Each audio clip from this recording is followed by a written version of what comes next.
llamo Jorge Arturo Chávez Ortiz, de San José originariamente, pero llevo viviendo en Heredia, una hermosa provincia, desde que el padre Núñez me llevó a trabajar a la Universidad Nacional en el 74. Me he dedicado por muchos años, 30 y pico de años, como académico, primero en la Universidad de Costa Rica y después en la Universidad Nacional, sobre todo en el campo de la economía, pero con el matiz de ética de la economía, que es algo que ahí sí va la biografía mucho más atrás. Desde que salí del colegio y para entonces he tenido una gran inquietud por la problemática social del país. Y eso marcó el estilo de mi docencia y de mi investigación como académico universitario. Yo diría que eso me resume bastante, no lo que soy, pero lo que he hecho fundamentalmente. Muy buenas noches, amigas y amigos televidentes de Va de Frente.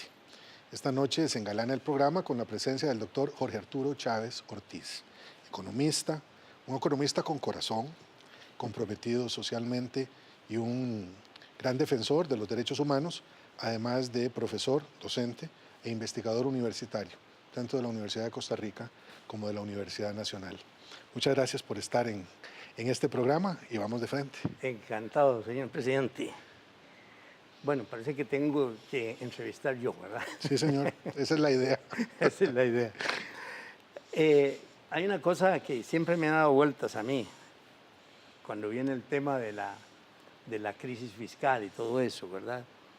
Los economistas convencionales a menudo tienden a utilizar una serie de imágenes entre culinarias, domésticas, etcétera, para referirse a la crisis fiscal. Antes, por lo menos, hablaban casi argumentando, como para que la mayoría de la población lo entendiera, de no se puede hacer chocolate sin cacao, la cobija no da para todos. Y ahora, últimamente, he visto en las publicaciones más recientes que hablan, ya pasaron al estañón. Ahora estañón, que no tiene fondo, que si tiene fondo, que si tiene fondo, pues tiene huecos. Eso es. Sin embargo, he pensado siempre, lo que a mí me ha inquietado, es que eso centra mucho, estas imágenes, aunque sean pegadoras, centran mucho la atención en eso, que el problema fiscal, o la crisis fiscal, es ingresos y gastos. Y entonces, todo el mundo queda, o se recortan los gastos, o se aumentan los ingresos. Y todo ahí, y parece que no se sale, y no se sale, porque unos mantienen una posición y la otra. Pero, ¿qué le parece al señor presidente? ¿No le parece que en este planteamiento de la discusión se ocultan o se omiten un montón de cosas, de factores que inciden en la limitación de gastos, en el control de gastos y en la limitación de ingresos? Me parece que hay otros factores de índole productivo, de índole social y político, cultural y ético, que influyen en estas cosas, en limitación de ingresos y aparentemente no control de gastos. ¿Qué le parece si empezamos por los ingresos?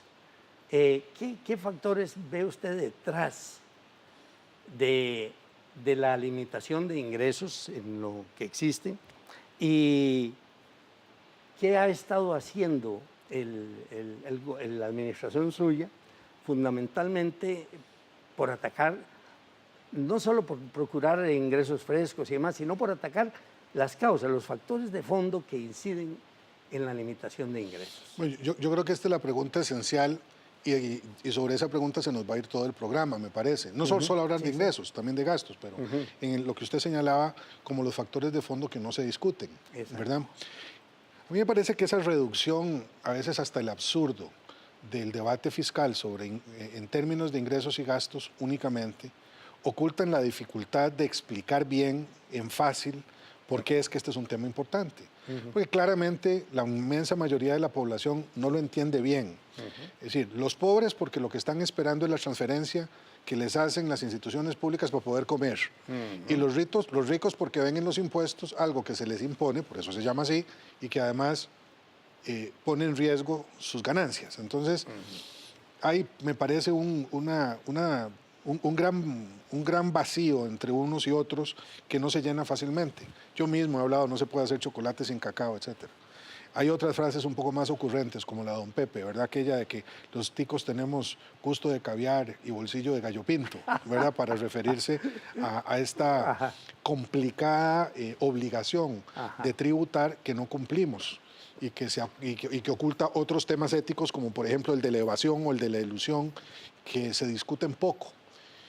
Por vía de ingresos, mira, hay un montón de factores que me parece que tienen que discutirse. Por un lado, la limitada base fiscal que tenemos. Es muy poquito lo que se recauda, pero es muy poquito también lo que habría que pagar, y que incluso recaudándolo todo, cosa que no ocurre en ningún lugar del mundo, haría muy difícil una gestión de política pública de primer nivel. El 13% de carga tributaria en cualquier lado es muy poco, ¿verdad? Es muy poco, simplemente no hay suficiente, no es suficiente. País como Colombia, 20% es la carga. Un país como Brasil, 35% es el promedio de la carga fiscal. No, ahí uno podría buscar muchos otros números, pero digamos, hay un primer tema, me parece, que es las obligaciones que tenemos no se cubren con los recursos que se exigen. Hay un segundo tema que es la eficiencia y la eficacia en el gasto público. Nosotros no tenemos garantizado que con esos recursos se va a hacer la obra que necesitamos hacer en tiempo y con la calidad que se requiere. Y ahí entra otro factor ético, que es el de la corrupción, ¿verdad? Que ha afectado mucho a la capacidad del Estado de hacer la obra con la prontitud y la calidad que se necesita. Hay un tercer factor que no es menos importante que todos los demás, y es el modelo productivo en sí mismo. Exactamente. Que ahí también hay factores éticos que tienen que ver. Es decir, es la desigualdad que ha habido tradicionalmente en el país, pero que se ha agudizado muchísimo durante los últimos 30 años y que han hecho que la Costa Rica del pasado en todo caso, en donde había diferencias, pero en donde los quintiles estaban menos separados por estos abismos o estas grandes diferencias sociales, se hayan agudizado. Entonces, claro, por supuesto, si la reforma no es, como no ha sido, progresiva, es decir, si no afecta más a quienes más tenemos y menos a quienes menos tienen, pues evidentemente ni estamos resolviendo el problema, ni podemos resolverlo, porque los recursos se transfieren de donde deberían estar hacia el extranjero o hacia el beneficio privado. Le menciono esas tres como para empezar a conversar. Quizás la última es una cosa que me interesa mucho, precisamente porque nos desvía la atención, o más bien apunta la atención a una raíz importante, que es la estructura productiva y el nivel de crecimiento en producción, y adicionalmente a eso las políticas de empleo, la generación de empleo de calidad en el país. Me parece imposible solucionar el problema fiscal si no se mejora toda la capacidad productiva y las políticas de empleo. ¿Por dónde ha apuntado la administración Solís Rivera en estos dos campos? Bueno, vea usted, bueno, a mí me parece que el tema productivo es esencial. Usted recordará aquello que se decía a veces, ¿verdad? Que la mejor reforma tributaria era una buena cosecha de café, ¿se acuerda? ¿Verdad? Sí. Porque sí, efectivamente, si la economía del país es más grande y estamos creciendo de forma más rápida y mayor, pues entonces sí, claro, los ingresos del Estado mejoran, y aunque tengamos una base fiscal pequeña, pues hay otros lugares de donde se pueden acopiar recursos. Entonces, este debate sobre la reforma fiscal debería ser acompañado por uno sobre productividad, y evidentemente el tema del empleo es central. Nosotros hemos acometido el tema del empleo desde dos perspectivas. Una, desde la perspectiva de la capacitación creciente de nuestra fuerza productiva, que sigue siendo la que, según los números de las calificadoras latinoamericanas, sigue siendo la mejor, la mano de obra costarricense en América Latina. Y yo creo que eso no es sorpresivo. Tenemos más de 150 años de estar invirtiendo en educación, que aún no siendo la mejor en algunos campos, hay un sedimento que hace que el talento humano costarricense sea mucho mejor que el de otros países. Y eso explica por qué sigue viniendo mucha inversión extranjera directa al país, porque nuestra mano de obra, siendo más cara, es muchísimo más productiva. Entonces, una es el camino de la formación de esa mano de obra, de ese talento humano. Y lo segundo tiene que ver con la promoción de inversiones y la generación de condiciones para producir desde Costa Rica inversiones que exijan una mano de obra, un recurso humano mejor preparado. Evidentemente, otra vez aquí el factor educativo es muy importante. Se han anunciado en estos días que Amazon, por ejemplo, está creando 2.500, va a producir 2.500 nuevos empleos en Costa Rica. Bueno, es un montón de empleo. Bueno, yo quisiera que eso mismo pasara con población que tiene menos educación en la zona rural. Los empleos de buena calidad se están concentrando, desgraciadamente, en el Valle Central y en empresas que están en zona franca, ¿verdad? Muchas de ellas transnacionales. No hemos podido todavía tener un efecto multiplicador muchísimo mayor, produciendo encadenamientos productivos entre estos emprendimientos y las poblaciones y pequeñas y medianas empresas que están fuera de zona franca. Pero estas son algunas de las variables, ¿verdad? Y me parece que sigue siendo clave el tema de la formación y de la educación. Nuestros niveles de deserción en secundaria, por ejemplo, son altamente preocupantes, precisamente porque limitan mucho la base de estos jóvenes trabajadores. Hay bueno, otro aspecto, una dimensión ligada con eso, a propósito también de la estructura productiva, de dónde se concentran las inversiones, etcétera. Es un factor sociopolítico, por decir así.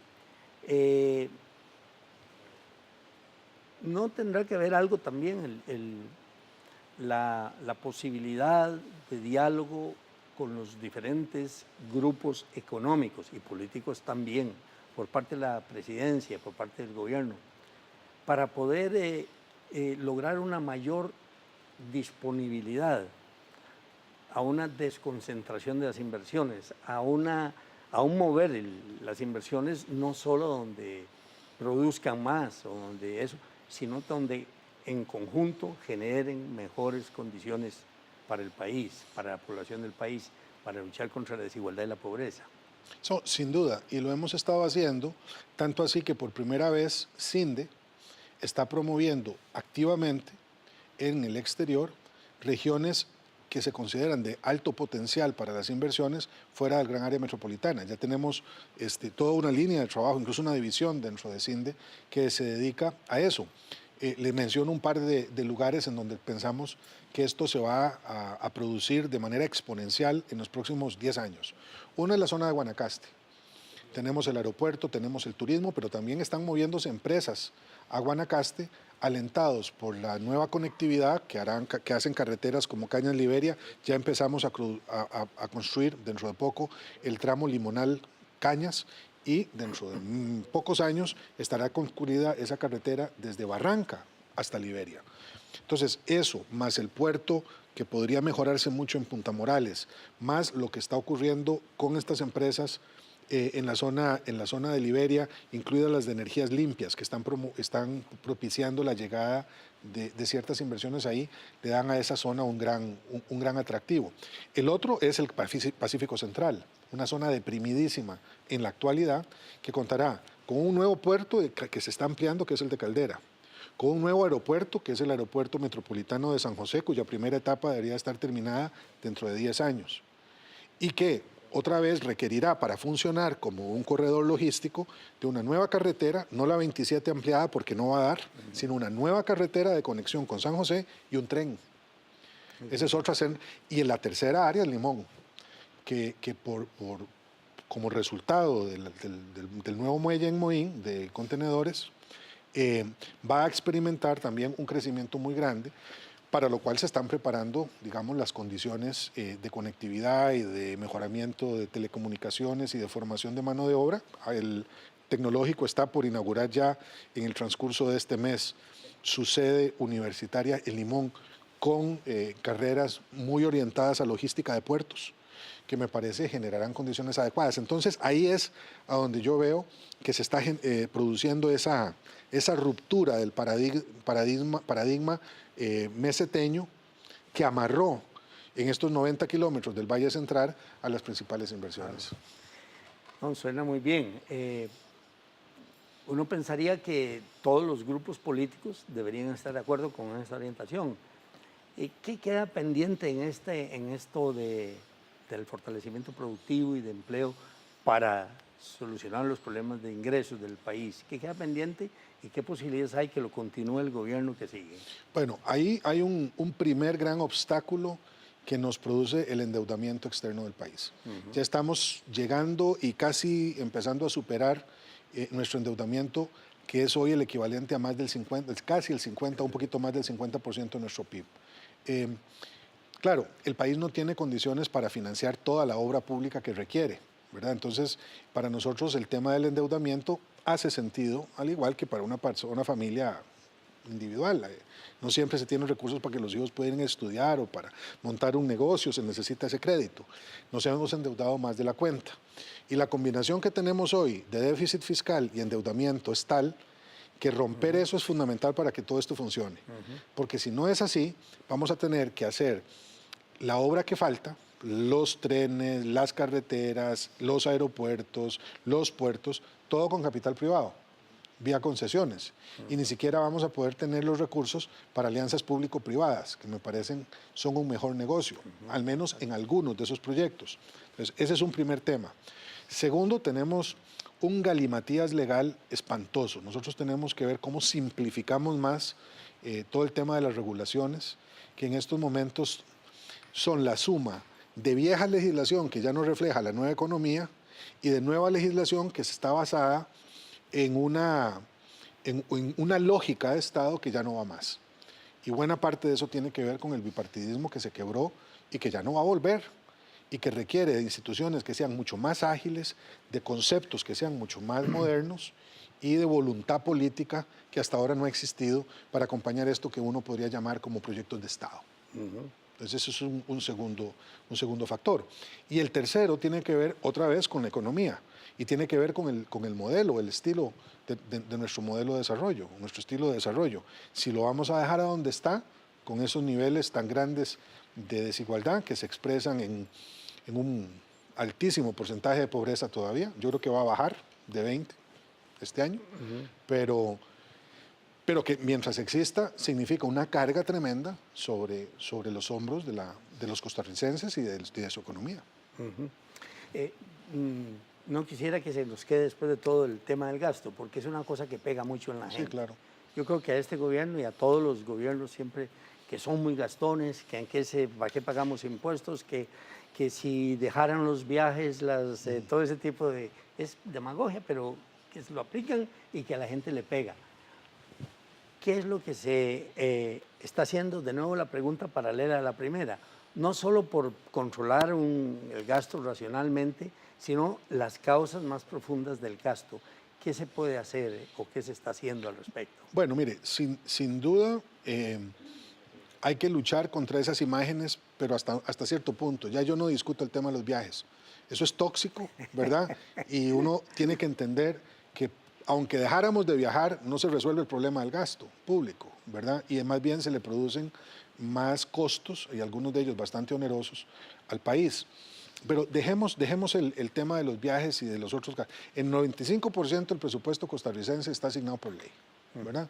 Entonces lo que queda para el gobierno de manejar es un 5% de ese presupuesto, que es importante, es una suma importante, pero que es muy inelástica, no hay mucho que se pueda hacer al respecto. Nosotros hemos tratado de manejarlo por el lado de los salarios de los jerarcas. Sí, yo creo que se nos ha ido la mano un poco en eso, porque tenemos congelados desde hace 6 años los salarios de los ministros, viceministros, presidentes, etcétera, de muchas de las instituciones del gobierno central, lo cual, por supuesto, está generando mucha presión ya sobre la disponibilidad de mucha gente de asumir esos cargos.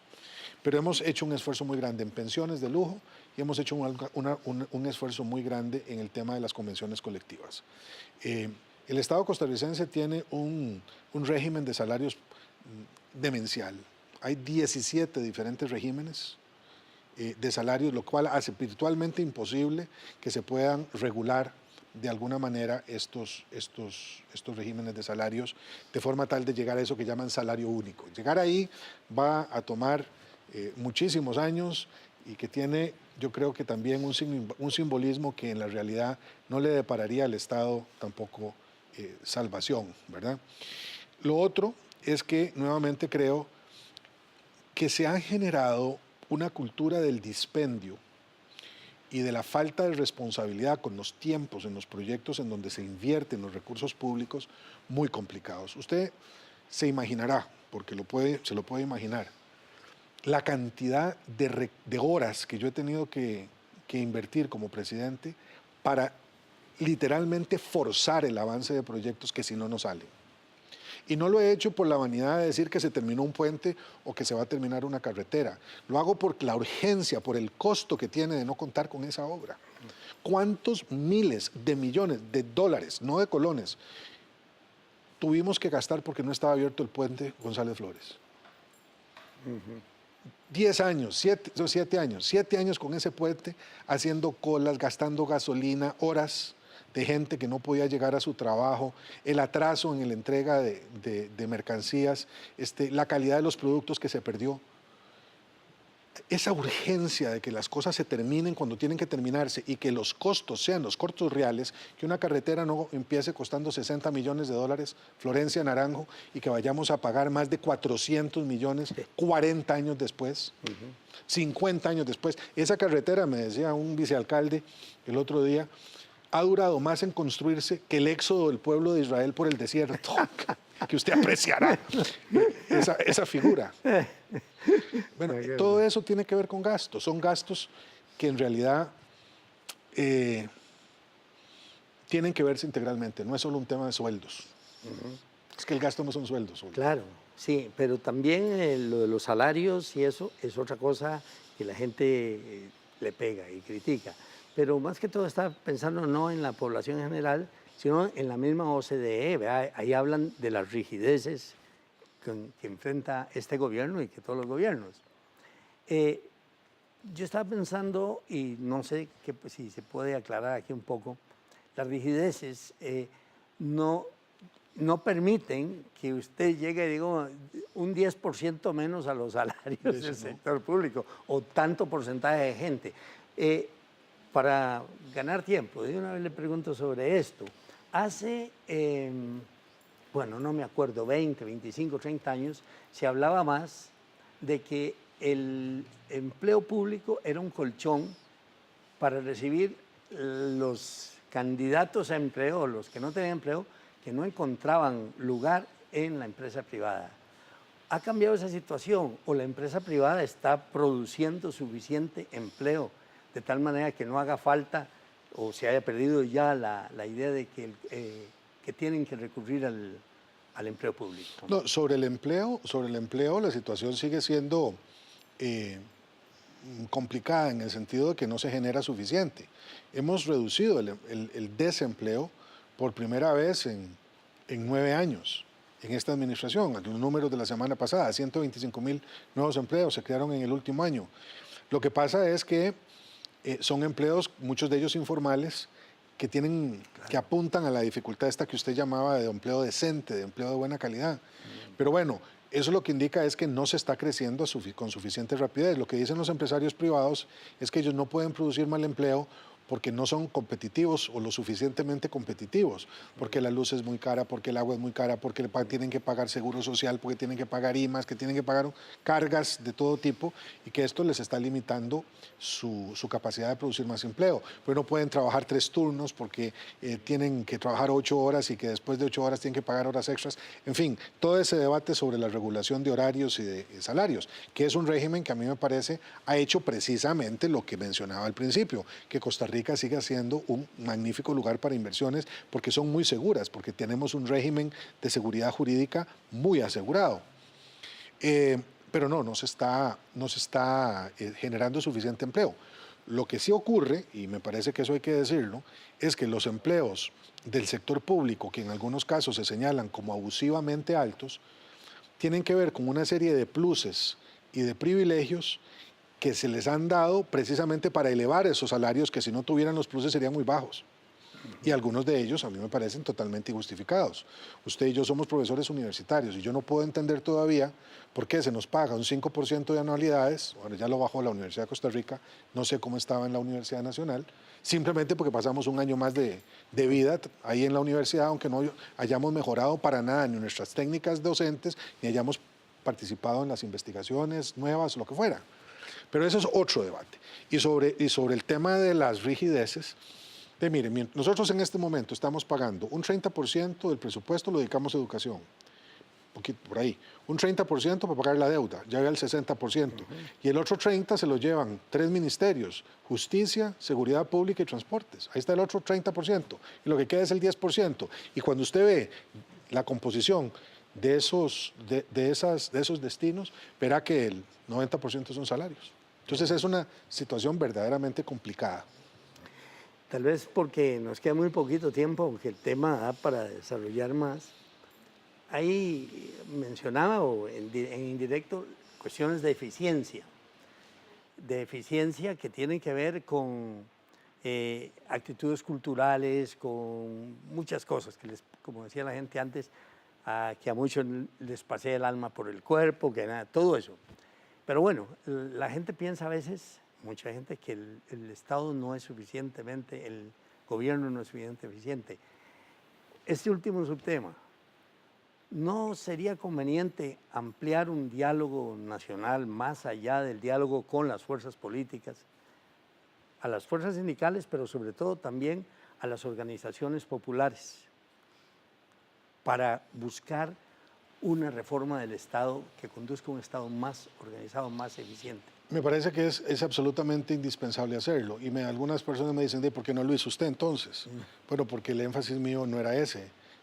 Para nosotros el énfasis principal tenía que ser el de la reforma fiscal. Pero la reforma del Estado, entendida como usted la plantea, no simplemente como un rompecabezas para quitar unas piezas y poner otras y cerrar un ministerio, sino en su conjunto, que tiene que ver con valores y cultura política, esa es una de las grandes responsabilidades de la próxima administración. Bueno, pues muchísimas gracias, y yo creo que ha sido un gran esfuerzo, no solo ahora, también para aclararse, sino de estos años de administración, que ojalá se continúe en una línea verdaderamente positiva, constructiva, serena, y no simplemente tratando de conseguir más cacao para hacer chocolate. Muchas gracias, señor profesor. Que pasen buena noche. Que estemos bien.